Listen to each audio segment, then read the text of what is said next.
Welcome back. So let's try and just have a talk about what happened last time, because we need to talk a bit about these inputs and outputs that I mentioned in the last video. We're going to talk more about outputs later, and the same with inputs in the next couple of videos. But I had a comment on the YouTube channel that I didn't explain it properly, and I want to just try again using this diagram to explain what actually happened in the last video. Because what I pretty much did is, we have the app component, right? And the app component has all the courses available inside it, inside the TS code. And what we kind of did was we said, for each of the courses that we're going to use in the app component, we're going to pass from the app component, we want to pass actually the course into an input inside the course component. So that's how we kind of can reuse the component. Now we got one course component here that explains course 1. Then we'll go and do it once more with a new course component down here, just a copy of this guy. It has the same input, everything like that, and then he's going to build the next course component down here, right? So that's kind of the idea here. So here we have the second course component, and then we're going to have a third course component lower again that's going to be built again. But they're all going to use this input. So let's try and look at the input again in the code. If I go into the component TS file, this is the actual input that I pass the data into, right? So I say, when I look at the app component, let's have a look at that again. Like here, I have the app component inside the HTML. Here's the list of all the courses, by the way, right here.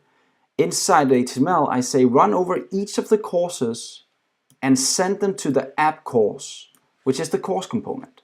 So whenever I go for one of these guys right here, I say, take that one guy called course, or let's just call it C1 if that, just to make it look like the drawing, right? And pass C1 into the app course component, right? So that's kind of what I'm doing here. So I'm saying pass C1 into this guy. Now the course component then says, awesome, now I have a course to display.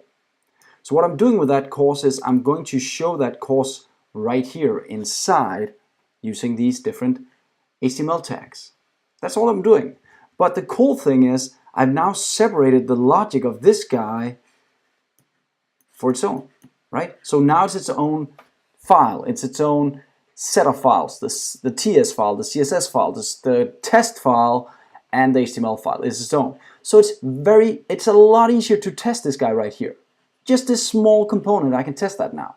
And I just removed some responsibility for this guy and said, you could know how to draw an entire course component, but instead I'll let this guy do it on his own.